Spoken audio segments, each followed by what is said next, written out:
693, Andrew McLaren.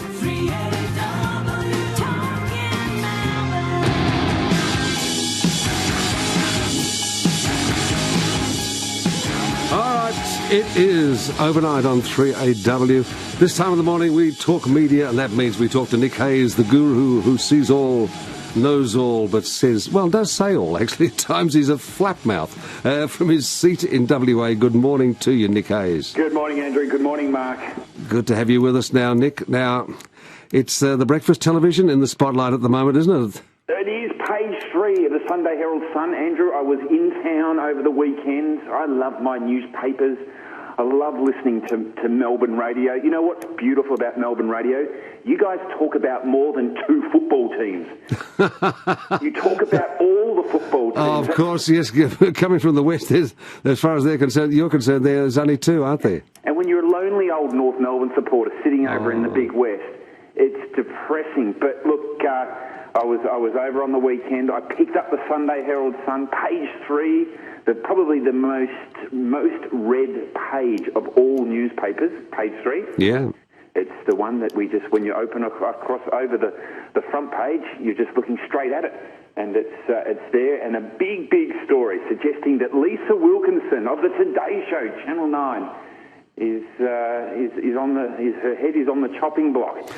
Where do they get that? Do you reckon that's factual, or it's all just a beat up out of just a couple of remarks made in a corridor of a television station? Look, I think there's something devious going on right here, right now. And when I was first reading the story, I was going, this is great publicity for Channel 9. This is great publicity for the Today program, because I think any time, and it always happens in politics, when there's any ever question or doubt about the leadership and you want to get the troops to regroup and get back together again and reunite and pat each other on the back and say, yes, ma'am, yes, sir, we're right behind you, this is the equivalent to this in the TV world.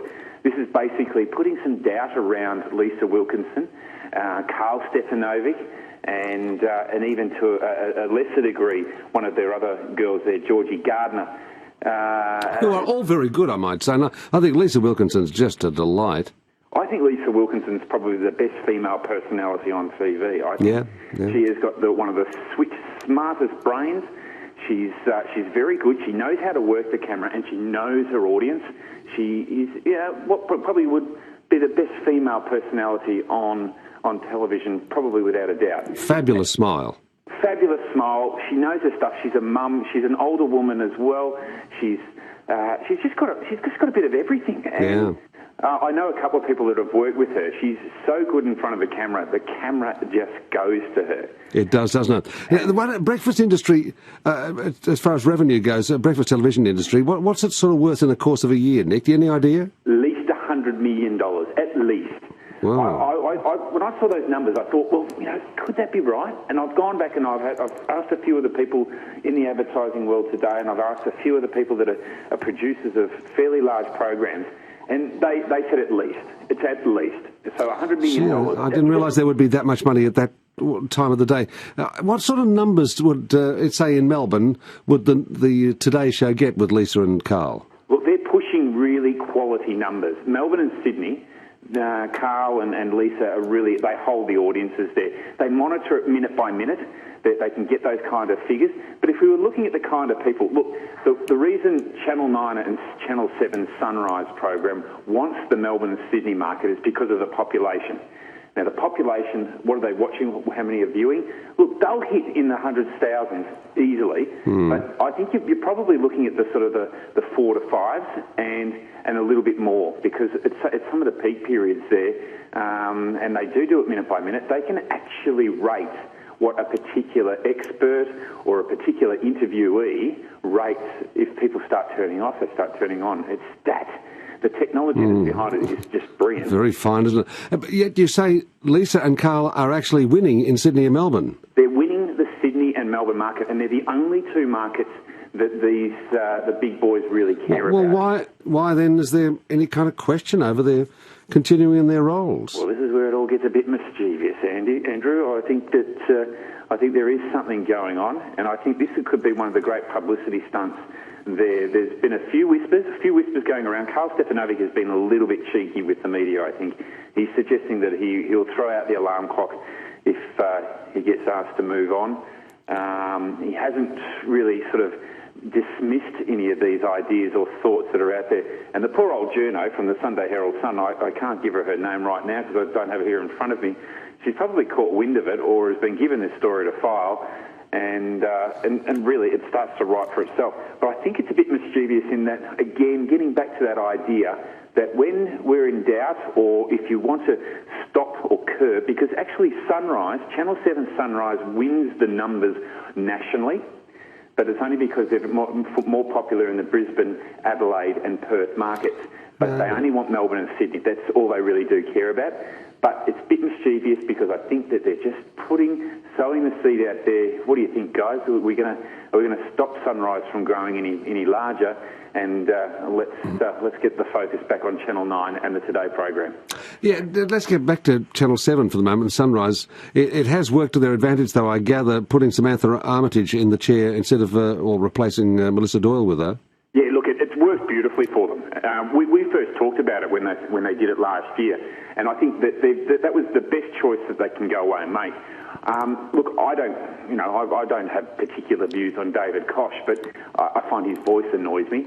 And well, there's one particular view. Well, geez, I've got a bit of a point of view, some might say, but look, that is one. Yes, you're right, Andrew. But and also the fact that he's the president of the Port Adelaide Football Club, that annoys me. Should I stop now?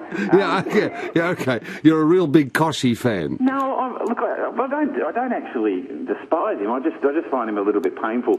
I think Karl Stefanovic does bring it together, although he's had a few problems over the years. He was caught up after a Logies night where he'd had one too many. Oh yes. But I think somehow that made for funny TV. Yes, I think somehow Karl can get away with it. There are certain people, certain politicians in life who can be the lair, the bad boy, and the public will forgive them. They will forgive them, but that's part of the role of a breakfast presenter. He's got to be a bit of a buffoon as well. Yeah. And they're not to be taken too seriously because you've got to have a little bit of fun with it. It's entertainment. This is not hard-hitting 6 o'clock news. This is, let's get up in the morning, let's get people inspired, fired up, and get a bit of the news, get a little bit of local goss, and also to entertain them, get them in their cars, get them off where they need to get to. For the mums, and this is the big audience. This is the big audience that's there. The mums are watching, kids preparing the kids for school, whatever it might be. Those that have got a few years behind them, they're sitting up and watching a bit of the breakfast television, getting a bit of entertainment, and getting a bit of news in. But it's a big audience numbers. They are big numbers. I didn't realise that $100 million figure is very solid, isn't it? Oh, look, that'll bring, and it's any wonder that all the networks are looking to really be a big part of breakfast television. If you own a part of it, you're going to make some good money. Yeah, just as a matter of interest here, it's not really the main thrust of your discussion this morning, Nick, but what would be a soft time then for TV where you can buy, say, cheap ads and where there really aren't that many viewers? Any time after 12. So if you go and turn the TV on right now, you've got all your info commercials. You'll have your commercials that are done by local businesses. They've got one at the house where they'll just put them and slot them where they possibly can. Other times during the afternoons. The afternoons are a bit quieter. But once you get past getting to where the kids are getting home after school, but the advertising world is completely changing. I mean, we are using media far differently to what we used to. Kids don't just come home and turn on the TV, although probably some kids out there do a little bit too much of that. But, there are other mediums that they can be using, and they are using... That's right, and free-to-air TV is losing viewers, isn't it? Yeah, I mean, in the sense is... Look, it's completely dropped off, but it's just because everything online is available now. You can watch 10 of your favourite shows one after the other if you just jump on the right website. You can do anything like that.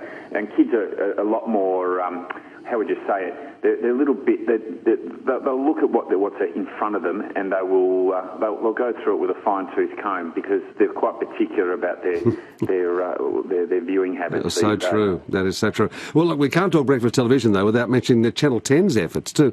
The Wake Up program. What do you think of it, Nick? Look, when we first spoke about this, I really like the program.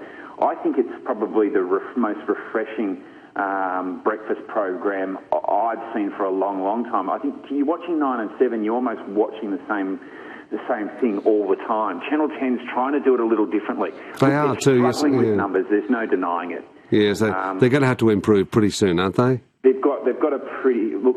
Channel 10 committed for 2 years, and that to me was a good sign that they were going to be patient with it and persistent. But I think, look, if the numbers aren't, very much on the rise very shortly, they'll struggle to stay on.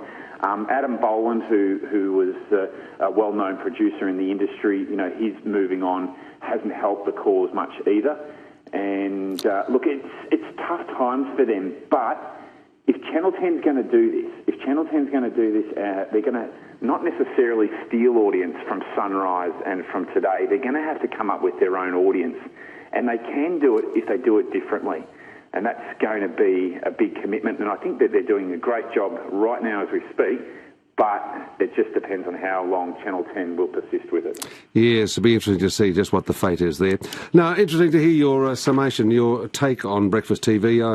I got a feeling you may be right now you explain it, that this is just a call to arms at Channel 9 maybe to rally the troops. This is the biggest...